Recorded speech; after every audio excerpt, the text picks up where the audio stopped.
Is that? I can't. Is that?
I'm sorry.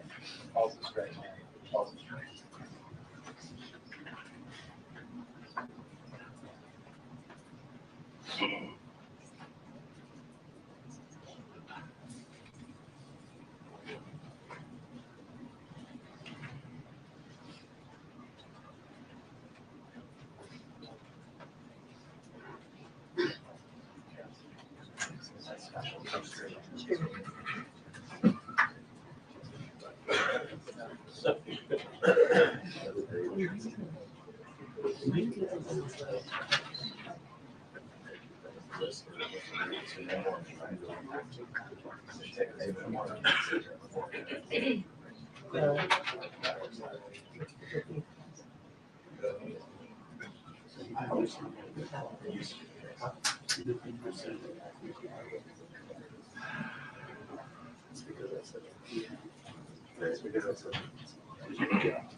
Okay. Well, he told me not to. Okay, I'll call him back.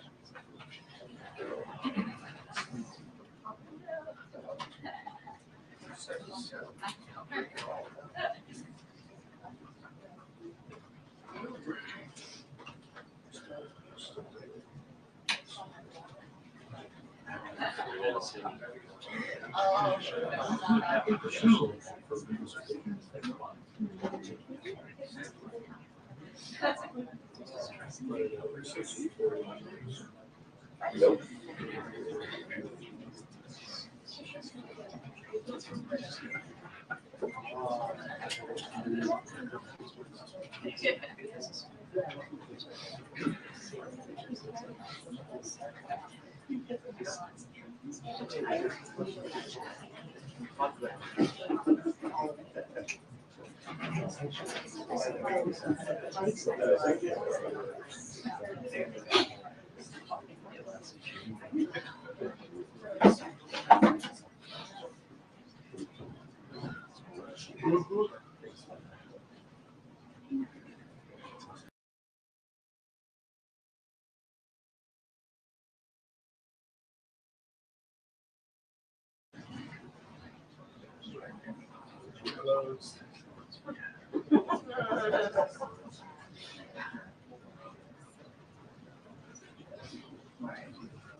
Yeah.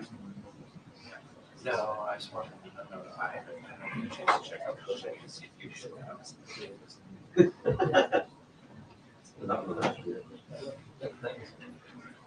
Right.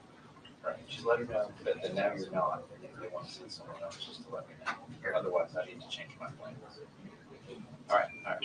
2-minute warning. We have a 2-minute warning. 2-minute warning. Let me see, 2-minute warning. That's a 2-minute warning to the president.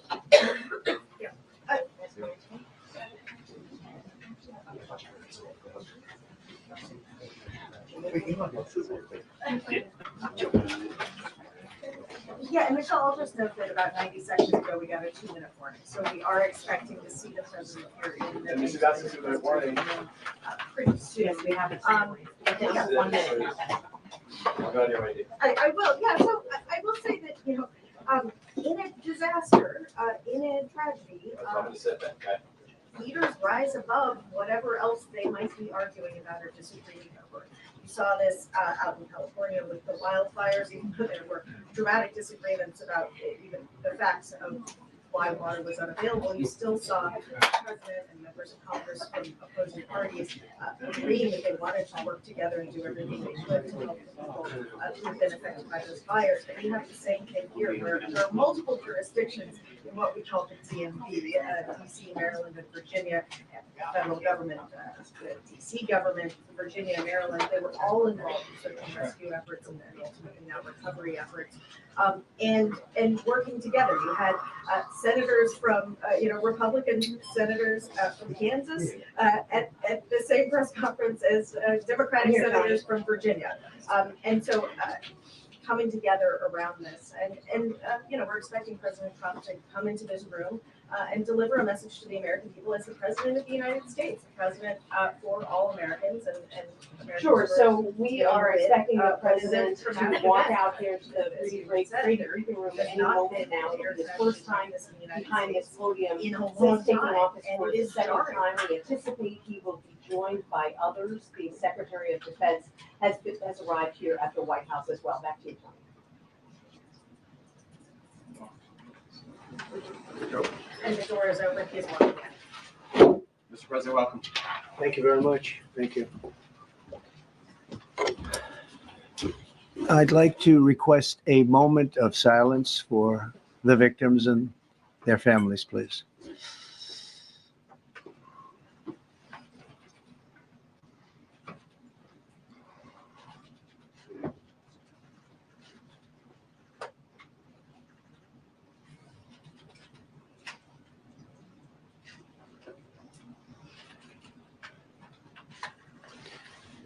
Thank you very much.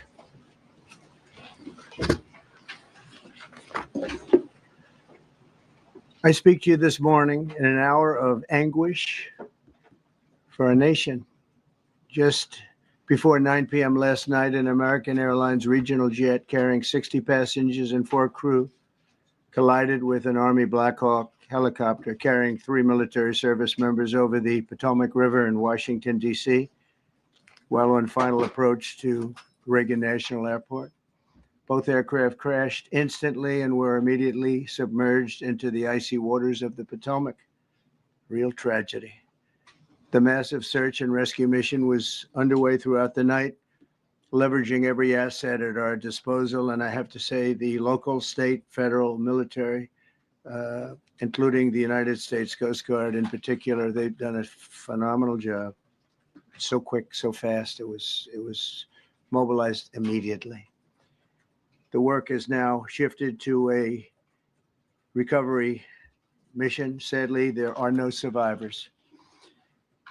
This was a dark and excruciating night in our nation's capital and in our nation's history, and a tragedy of terrible proportions.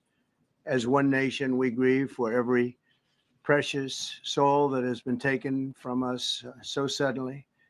And we are a country of we are in mourning.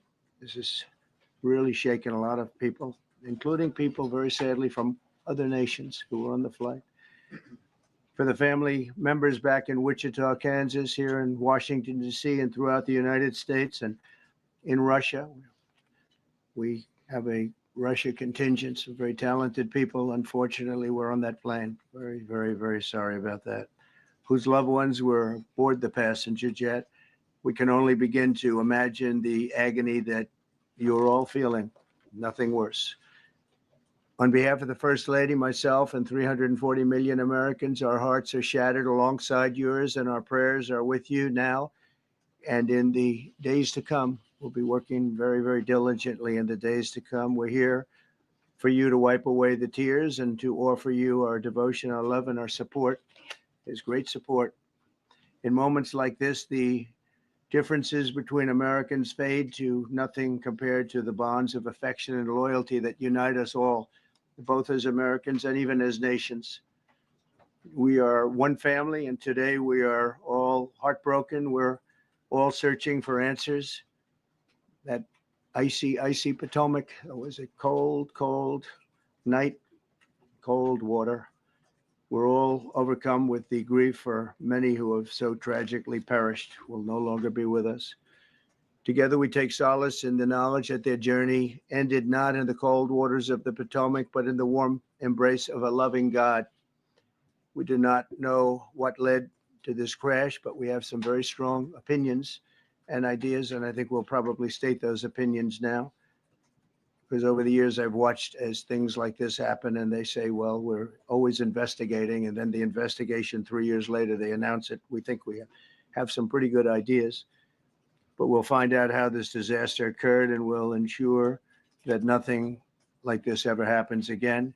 The FAA and the NTSB and the U.S. military will be carrying out a systematic and comprehensive investigation. Our new Secretary of Transportation, Sean Duffy, his second day on the job when that happened. It's a rough one.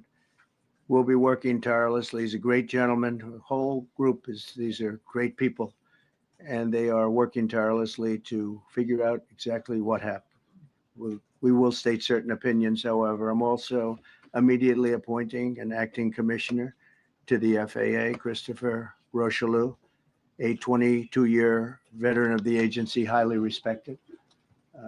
Christopher, thank you very much. Appreciate it. We must have only the highest standards for those who work in our aviation system. I changed the Obama standards from very mediocre at best to extraordinary. You remember that. Only the highest aptitude, they have to be the highest intellect and psychologically superior people were allowed to qualify for air traffic controllers. That was not so prior to getting there. When I arrived in 2016, I made that change very early on because I always felt this was a job that, and other jobs too, but this was a job that had to be superior intelligence. And we didn't really have that, and we had it. And then when I left office and Biden took over, he changed them back to lower than ever before. I put safety first. Obama, Biden, and the Democrats put policy first. And they put politics at a level that nobody's ever seen, because this was the lowest level. Their policy was horrible, and their politics was even worse. So as you know, last week, long before the crash, I signed an executive order restoring our highest standards for air traffic controllers and other important jobs throughout the country. So it was very interesting. About a week ago, almost upon entering office, I signed something last week that was an executive order, very powerful, on restoring the highest standards of air traffic controllers and others, by the way. Then my administration will set the highest possible bar for aviation safety. We have to have our smartest people. It doesn't matter what they look like, how they speak, who they are. It matters intellect, talent, the word talent. They have to be talented, naturally talented geniuses. You can't have regular people doing that job. They won't be able to do it. But we'll restore faith in American air travel. I'll have more to say about that. I do want to point out that various articles that appeared prior to my entering office, and here's one.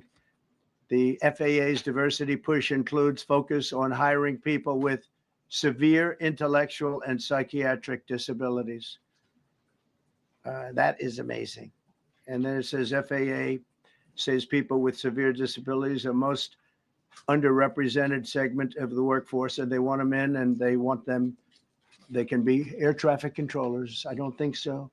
This was in January 14th, so that was a week before I entered office. They put a big push to put diversity into the FAA's program. Then another article, the Federal Aviation Administration, this was before I got to office, recently, second term.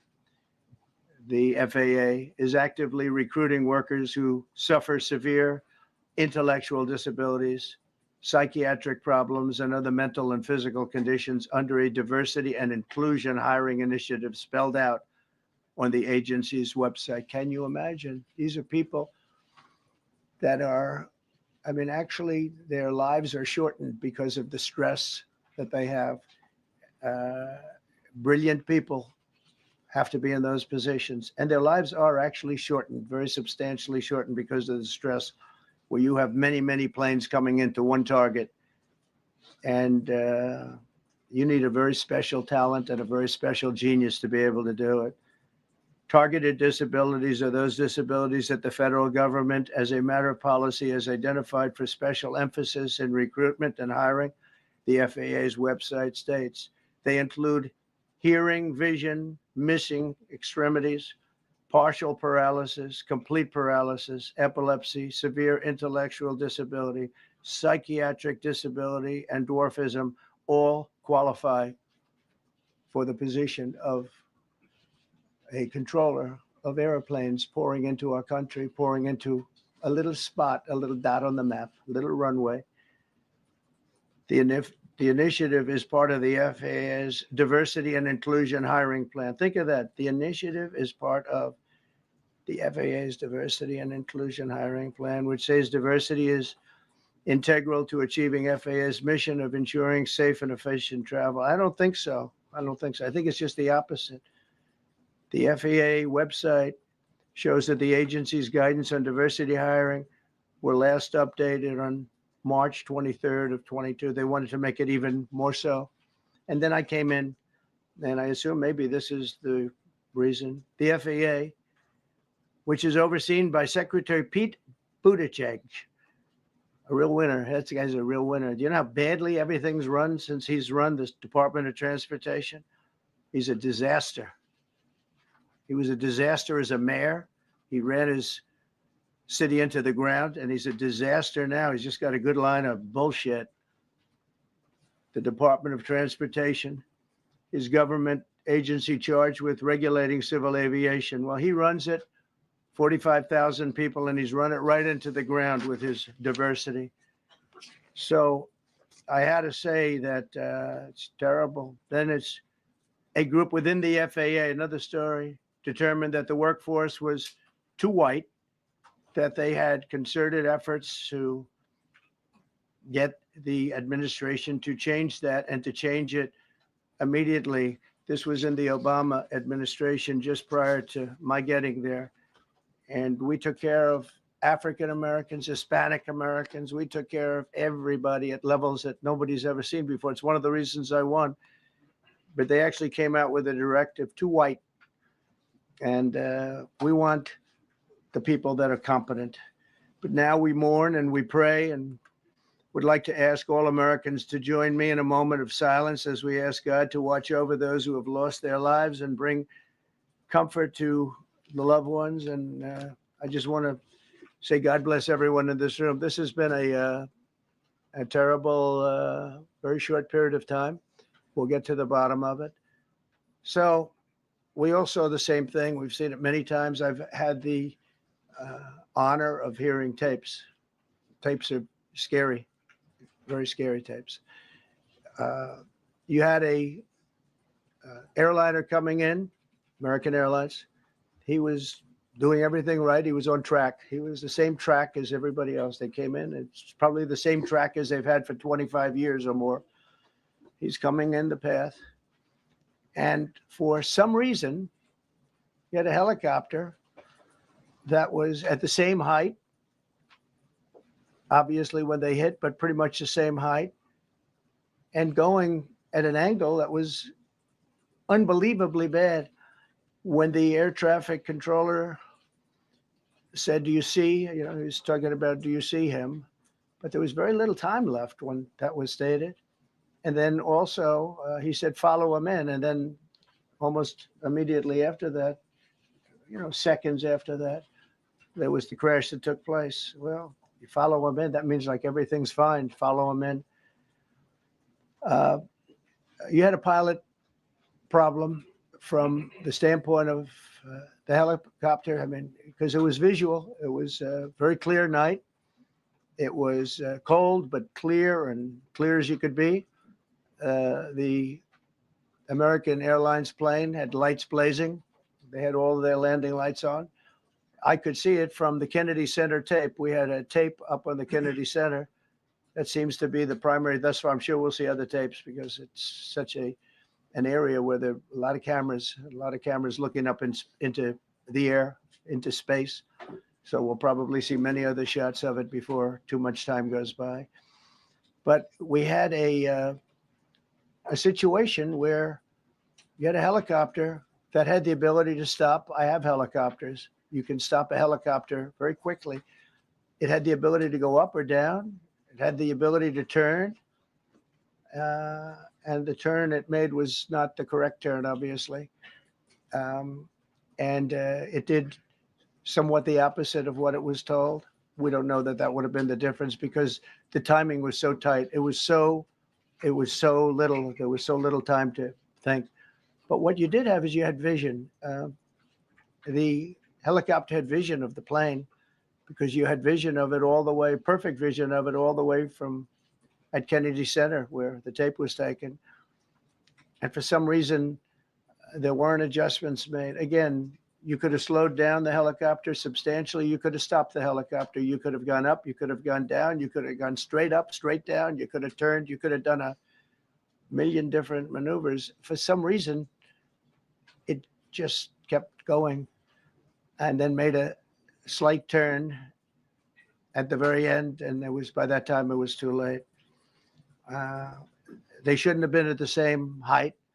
Because if it was at the same height, you could have gone under it or over it, and nobody realized, or they didn't say that it's at the same height.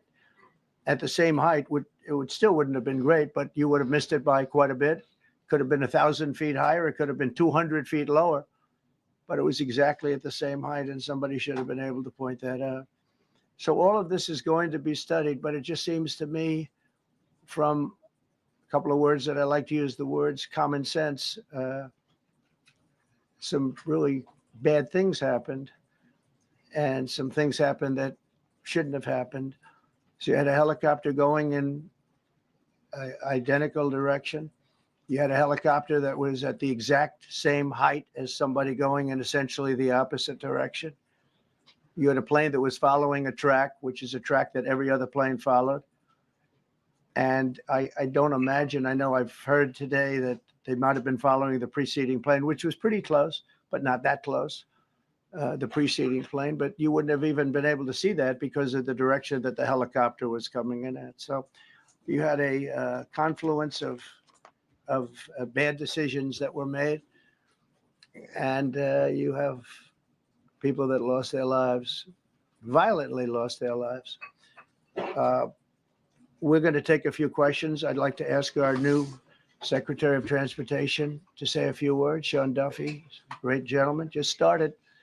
It's not your fault, and I know you agree with me very strongly on intellect and even psychological well-being of the air traffic control. It's such an important position, and I think I can't emphasize stronger. I changed it when I first ran in 2016. I changed it. We had the highest standard that you could have. And then they changed it back. That was Biden to a standard I read it to you. That was from one of your papers. One of the people in this room actually wrote that. And then I changed it back a few days ago. And unfortunately, we'll see. We don't know that necessarily it's even the controller's fault. But one thing we do know, there was a lot of vision, and people should have been able to see that, at what point do you stop? At what point do you say, wow, that plane's getting a little bit close? So this is a tragedy that should not have happened. Please, sir. Thank you, Mr. President. And I would just note the president's leadership has been remarkable during this crisis. We have had a whole of government response, local, state, federal. And when you see that kind of cooperation, it begins with the leadership in this body. So thank you for that, Mr. President. You make our jobs a lot easier. You made an important point that when we deal with safety, we can only accept the best and the brightest in positions of safety that impact the lives of our loved ones, our family members. And I think you make a really important point on that, Mr. President. That is the motto of your presidency: the best and the brightest, the most intelligent coming into these spaces. I want to take a moment and extend my condolences to the families of the loved ones. We commit to them that we are going to get to the bottom of this investigation, not in 3 years, not in 4 years, but as quickly as possible with the NTSB, who is here today, as well as the FAA. What happened yesterday shouldn't have happened. It should not have happened. And when Americans take off in airplanes, they should expect to land at their destination. That didn't happen yesterday. That's not acceptable. And so we will not accept excuses. We will not accept passing the buck. We are going to take responsibility at the Department of Transportation and the FAA to make sure we have the reforms that have been dictated by President Trump in place to make sure that these mistakes do not happen again. And again, I want to thank you for your leadership, Mr. President, and I appreciate the confidence you placed in me. Thank you. Pete, would you like to say something? Well, thank you, Mr. President. Again, I want to echo what the Transportation Secretary said about your leadership. From the moment we found out about this, we were in contact with the White House trying to determine exactly what happened. I would echo it as well. No excuses. We're going to get to the bottom of this. We first and foremost from the Defense Department want to pass our condolences to the 64 souls and their families that were affected by this. Never should happen. And certainly the 3 service members, the 3 soldiers, a young captain, staff sergeant, and CW2, Chief Warrant Officer, on a routine annual retraining of night flights on a standard corridor for a continuity of government mission. The military does dangerous things. It does routine things on the regular basis. Tragically, last night, a mistake was made. I think the president is right. There was some sort of an elevation issue that we have immediately begun investigating at the DOD and Army level. Army CID is on the ground investigating. Top tier aviation assets inside the DOD are investigating, sir, to get to the bottom of it so that it does not happen again, because it's absolutely unacceptable. But I want to echo what the Transportation Secretary and you, Mr. President, said, because it pertains to the DOD as well. We will have the best and brightest in every position possible. As you said in your inaugural, it is colorblind and merit-based. The best leaders possible, whether it's flying Black Hawks and flying airplanes, leading platoons, or in government. The era of DEI is gone at the Defense Department, and we need the best and brightest, whether it's in our air traffic control, or whether it's in our generals, or whether it's throughout government. So thank you for your leadership and courage on that, sir, and we'll stand by you on it. Thank you very much. JD, please. Well, thank you, Mr. President, for your leadership. I just want to reemphasize something the president said, and you've heard from the Secretary of Transportation and of Defense. There really was a whole of government response. We were all on the phone. We were all communicating yesterday, trying to get to the bottom of this immediately, but also try to communicate with the American people about what happened.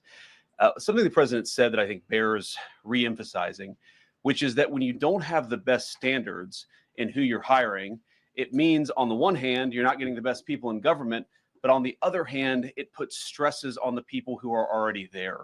And I think that is a core part of what President Trump is going to bring and has already brought to Washington, D.C. is we want to hire the best people because we want the best people at air traffic control. And we want to make sure we have enough people at air traffic control who are actually competent to do the job. If you go back to just some of the headlines over the past 10 years, you have many hundreds of people suing the government because they would like to be air traffic controllers, but they were turned away because of the color of their skin. That policy ends under Donald Trump's leadership because safety is the first priority of our aviation industry. Thank you, Mr. President. Mr. President, on DEI and the claims that you've made, are you saying this crash was somehow caused and the result of diversity hiring? And what evidence have you seen to support these claims? It just could have been. We have a high standard. We've had a much higher standard than anybody else. And there are things where you have to go by brain power. You have to go by psychological quality. And psychological quality is a very important element of it. These are various very powerful tests that we put to use, and they were terminated by Biden.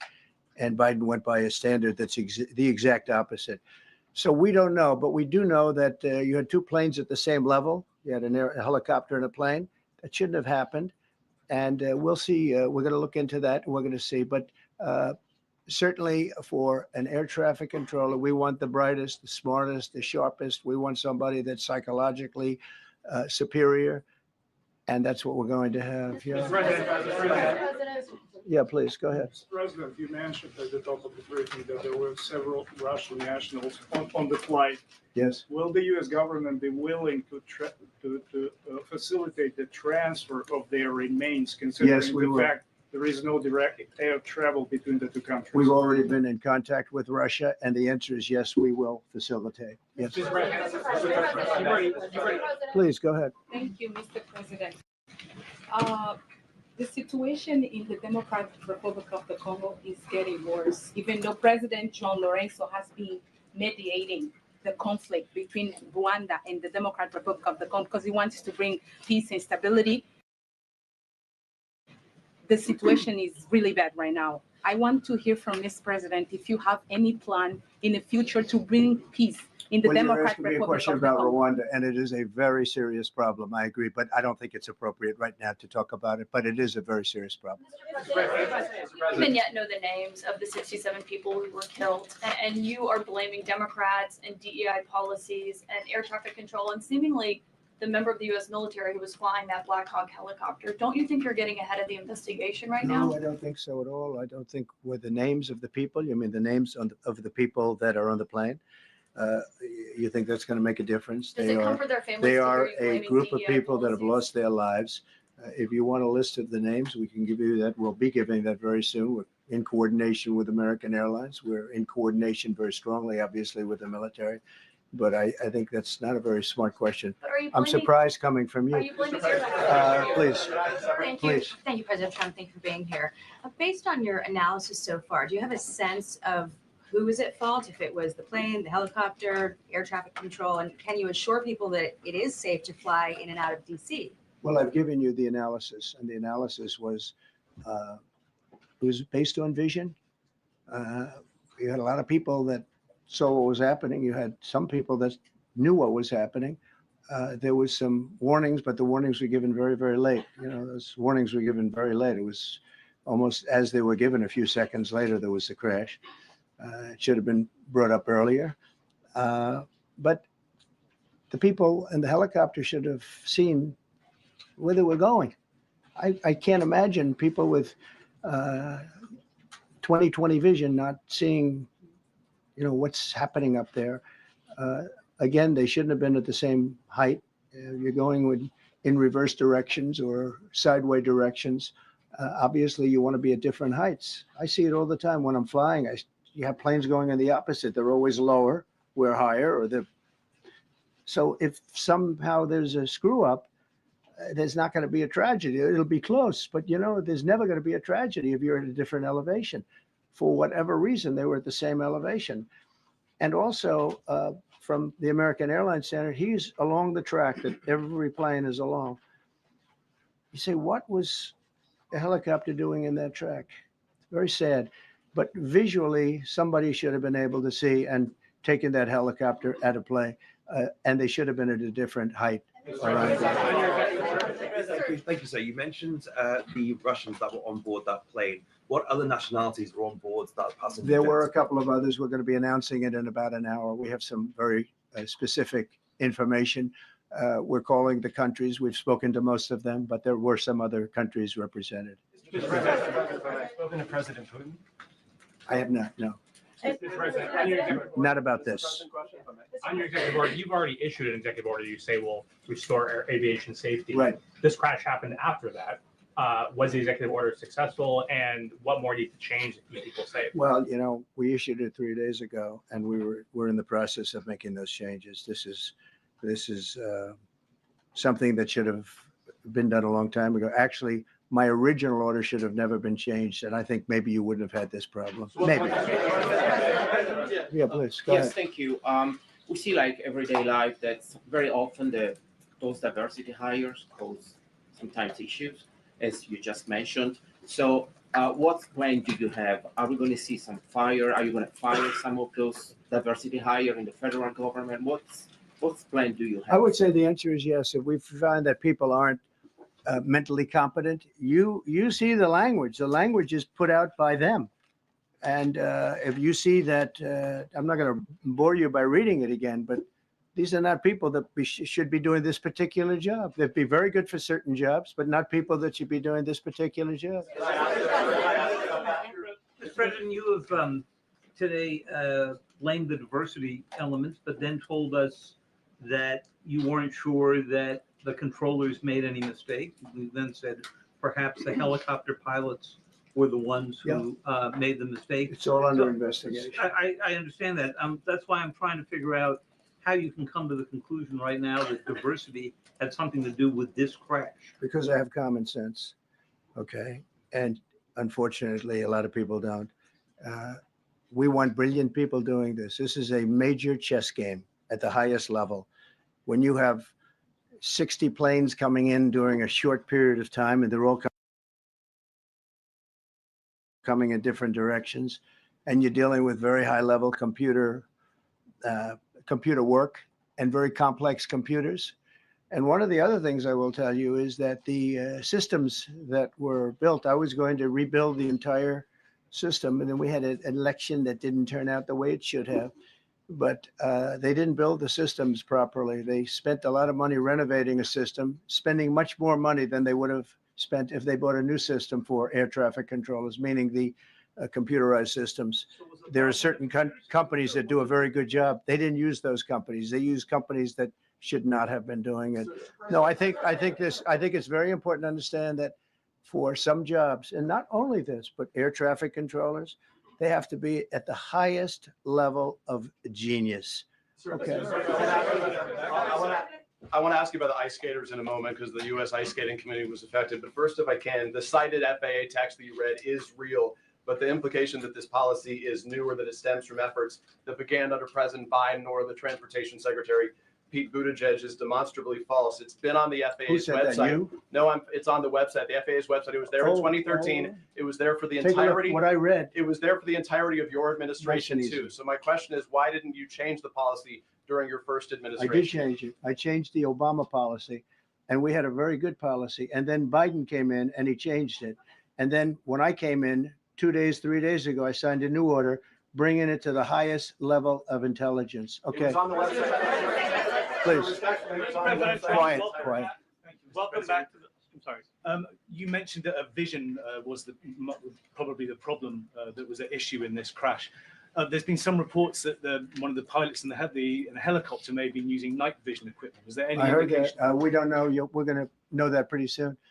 It may change your view plane if you do have the night vision. So it's very possible that could have happened. That would be maybe a reason why you wouldn't actually see as well as on a clear night. You can see sometimes better without it. I have a couple more. Mr. President, is it helpful to have your Secretary of Transportation confirmed, and does this intensify your interest in getting other nominees confirmed quickly? Go to what? Is it helpful to have your Secretary of Transportation confirmed, and does this intensify your interest in getting other nominees confirmed quickly as well? Well, sure. We want fast confirmations, and the Democrats, as you know, are doing everything they can to delay them. They've taken too long. We're struggling to get very good people that everybody knows are going to be confirmed, but we're struggling to get them out faster. We want them out faster. It's a good question, actually. We've been pushing Sean. Everyone knows Sean for a long time. He got many, many Democrat votes, but they want to take as long as they can. They ask questions like some of the questions that Peter would ask that were totally irrelevant and not very good questions, but they want to just keep it going. They want to keep it going as long as possible. I was very honored, actually, that you got so many Democrat votes. That was really good. That was really good.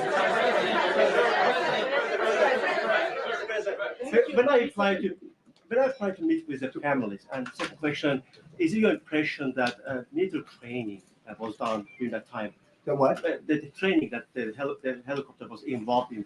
Is it anything you can tell us about that? You don't know. These are the things that will come up with the investigation. You don't know, but the helicopter obviously was in the wrong place at the wrong time, and a tragedy occurred. Please. I've got a question about the. No, go ahead. Please. Thank you, Mr. President.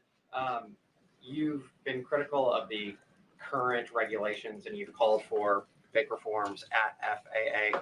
I'm curious, sir, what Well, I is made the reforms, actually. what is your message? 3 days ago, I made Yes, the sir. What is your message then to the American public in the weeks and months ahead? Should they feel hesitant to fly? And if you could clarify perhaps something that the defense secretary said when he said that this helicopter was on a continuity of government mission? I don't know what that refers to, but they were practicing. They do that. They call it practicing, and they were, and that's something that should be done. It's only continuity in the sense that we want to have very good people, and that has to be in continuity, and that's what they refer to. But it was basically practice, and it was a practice that worked out very, very badly. Okay.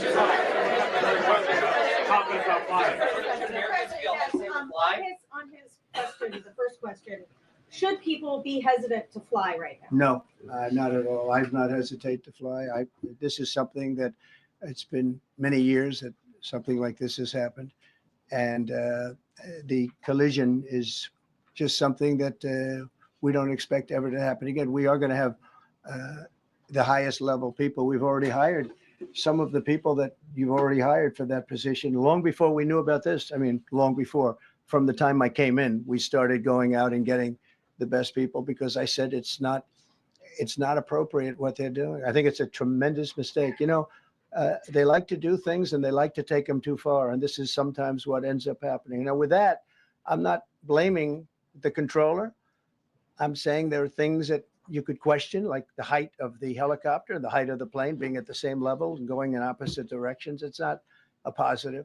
But no, we're already hiring people. No, flying is very safe. We have the safest flying anywhere in the world, and we'll keep it that way. Thank you all very much. Thank you very much.